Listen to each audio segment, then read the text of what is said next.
Պարոն Արաքելյան, երկու հարց ունեմ։ Առաջինը, եթե ունեք ձեր ձեռքի տակ նման տվյալ, 24 թվականի ընթացքում ընդհանուր գործուղումների կատարվող ծախսումների մեծությունը եւ գործուղումների թիվը ու քանի падգամավոր են մասնակցել այդ գործուղումներին, խոսք չի գնում աշխատակազմի գործուղումների մասին, այլ ազգային ժողովի падգամավորների գործուղումների մասին եւ եթե ունեք բաշխում ըստ խմբակցությունների, խնդրեմ ասեք, եթե չէ ընթացքում տեղեկանքի տեսքով տակ։ Շնորհակալություն, պարոն Մինասյան։ Երկրորդը, որքան միջոց է ծախսվել ազգային ժողովի անվտանգության համակարգերի վրա, եթե կարանք sense ձևակերպենք, էլի, ոչ թե ընդհանրապես ազգային ժողովի պահպանման ծախսերի բանի առումով, այլ անվտանգության ուժեղացման ինչ-որ հարցեր են տրվել, սկսած ոնց էր կոչվում ծառայությունը, պետական պահպանության ծառայությունից հատկացում կա ազգային ժողովից, թե ոչ, եւ ուղիղ ֆինանսավորմամբ կամ տեխնիկական սարքավորումներ ձեռք բերելու տեսքով խնդրեմ նաեւ այս թիվը հրապարակեք։ Շատ լավ։ Շնորհակալություն հարցերի համար, պարոն Մինասյան,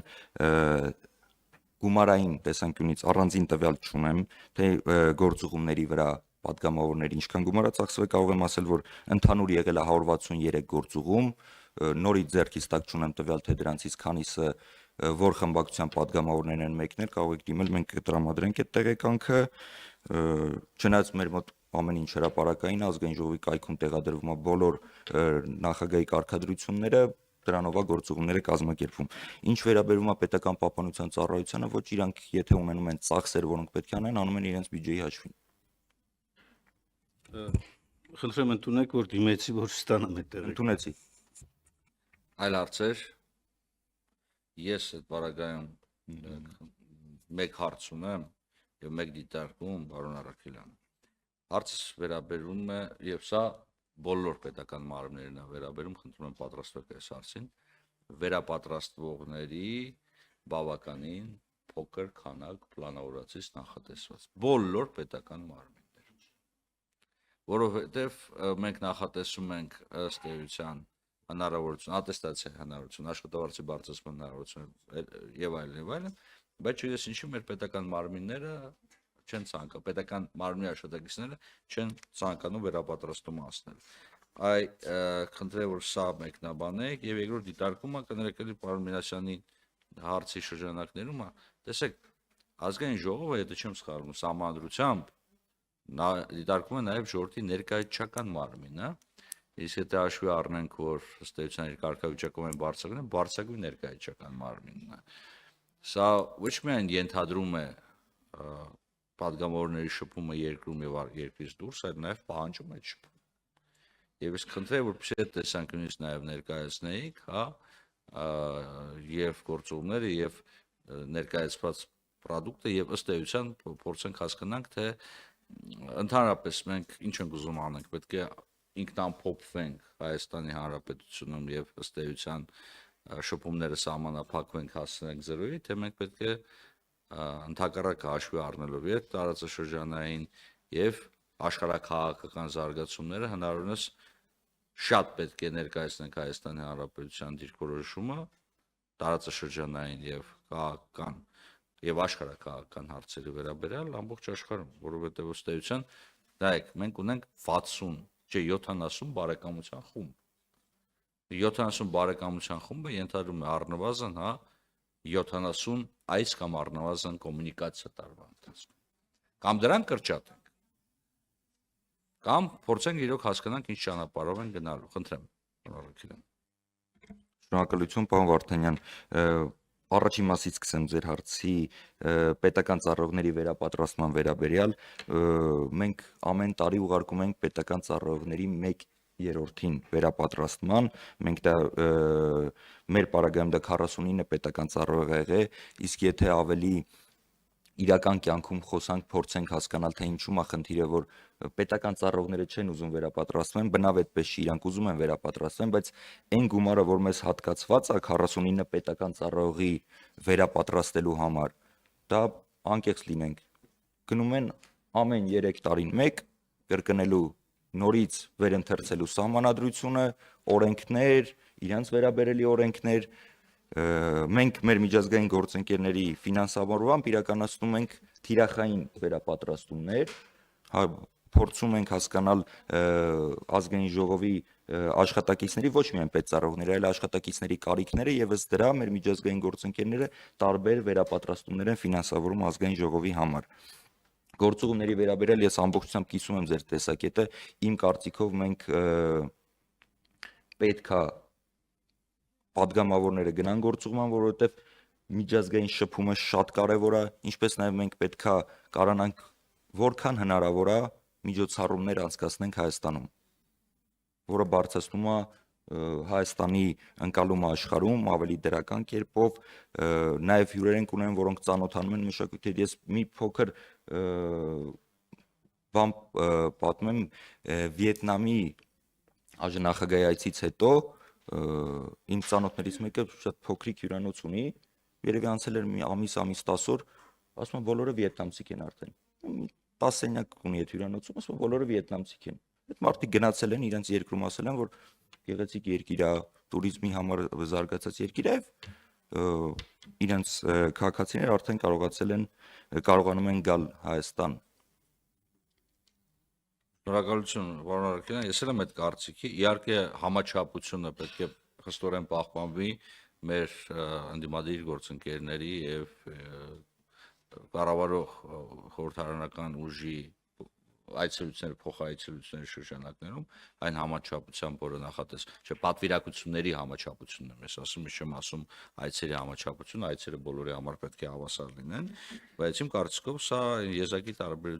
եզակի հնարավորություններից է նաև փորձես բարձրացնես քեզ ուզող հարցերը, եթե դու աշխարհաքաղաքական առումով եւ տարածքով շատ մեծ երկիր չես։ Իսկ ինչ վերաբերում է վերապատրաստումներին, պարոն Արաքելյան, այս հարցը ես ուզում եմ նաեւ հանրայնացնեմ, որպեսզի մենք հասկանանք, պետական մարմինները հասկանան, որ մենք վերապատրաստումների հարցում ունենք խնդիրներ, ոչ թե մենք ձեզ հետ, այլ ընդհանրապես պետական համակարգում վերապատրաստման կամ համակարգը արդյունավետ չի, դրա համար քաղաքացիները չեն դիմում, կամ ֆինանսական միջոցները բավարար չեն, որպեսզի մենք կարողանանք համապատասխան իրոք գիտելիքների վերաթարմացում իրականացնենք, կամ ինչ-որ բան այն չի եւ սա պետք է շտկվի պետագայի համար։ Համաձայն եմ, պարոն Վարդանյան, ես մի փոքր հավելում անեմ կապված ընդդիմադիր падգամավորների ներգրավվածության, իհարկե բոլոր բարեկամական խմբերում ներգրաված են ընդդիմադիր падգամավորները, բարեկամական խմբի ղեկավարն է որոշում այն կազմը, որով որ մեկնելու է, իհարկե գործուղումը ձևակերպվում է կարգադրությունը լինում է ազգային ժողովի նախագահի կողմից, բայց նաև ուզում եմ հավելեմ, որ ազգային ժողովի նախագահին գրություն է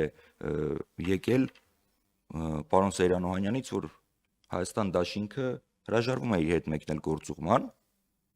Հայաստան դաշինքի падգամավորները հրաժարվում են իր հետ մեկնել գործուղման եւ մենք ամեն անգամ գիտեմ, որ նախագահի աշխատակազմից, ազգային ժողովի նախագահի աշխատակազմից կապնվում են այդ բարեկամական խմբում ներգրաված падգամավորների հետ ընդդիմադիր տվյալ խորհրդարանական վերաժողովում ներգրաված ընդդիմադիր падգամավորների հետ եւ ամեն անգամ մենք ստանում ենք մերժումներ։ Ես շատ կարճ մեկնաբան եմ, ես շարունակելու եմ այդուհանդերձ բոլոր պատվիրակությունների հարցում դիմեմ մեր գործընկերներին եւ ներգրավեմ բոլոր խորհրդարանում ներկայացված բոլոր ուժերի ներկայացուցիչներին պատվիրակության կազմում, որովհետեւ նաեւ միջազգային հարթակում տեսնեմ, որ մենք բազմազանություն ունենք կարծիքների եւ բոլոր ներգրաված են։ Այլ հարցեր խնդրեմ, պարոն Մինասյան։ Կարճ մի հատ արձագանք էլի, լավ կլիներ, եթե պարոն Արաքելյանը վկայակոչեց գրությունը, նաև պատճառն ասել ինչու, եթե չի ասում, ես կարող եմ ասել, այո, այդ գրությամբ մենք տեղեկացրել ենք, որ Ալեն Սիմոնյանի հետ կապված նրա մեր գնահատմամբ հակապետական եւ հակահայկական հայտարարությունները թույլ չեն տալիս, որպեսզի մեր ներկայացուցիչները լինեն իր գլխավորած այսպես պատվիրակությունների կազմում, բայց նաև ուզում եմ արձանագրել մի կարևոր բան, պարոն Արաքելյան, պարոն Վարդանյան, Այն որ բարեկամական խմբերի ղեկավարները ինքնուրույն են որոշում, դա իրավունք չի վերապահում բարեկամական խմբերի առանձին ղեկավարների, խոսքը տվյալ դեպքում օրինակ պարոն Վարդանյանի մասին չէ, բայց շատ բարեկամական խմբերի ղեկավարներ իրենց նախընտրությամբ իրենք են որոշում, թե ընդդիմադիր падգամավորներից ումը ներառեն։ Դա անթույլատրելի վարքագիծ է, մենք մեր գնահատմամբ մի քանի անգամ նաև գրություն ենք ուղարկել, որ տվյալ դեպքում փոխանցեք հրավերը թիվը, որպեսզի պահպանվի նաև համամասնությունը, խմբակցությունը ինքը կորոշի, կքննարկի падգամավորների հետ եւ կծանուցի, կտեղեկացնի, որովհետեւ ի վերջո բարեկամական խմբերի այցը քաղաքականության վերաբերմունք է եւ թե երկրներում որտեղ գնում է եւ թե նաեւ այն կազմով, որը որ գնում է, ցավոք սրտի չի պահպանվում դա, ուղղակի չի պահպանվում։ Եվ սա եւս մեկ անգամ առիթն օգտագործելով ուզում եմ դիմել, որպեսզի հարգենք առնվազն գոնե այս սկզբունքը։ Ոչ թե բարեկամական խմբի ղեկավարը ինքը իր նախասիրությամբ, նախընտրությամբ որոշի թե ով ներգրավի, այլ կա խմբակցություն, ի վերջո խմբակցությունում ներգրավում են բարեկամական խմբերում ներգրավում են խմբակցության առաջարկության հիման վրա։ Սա է։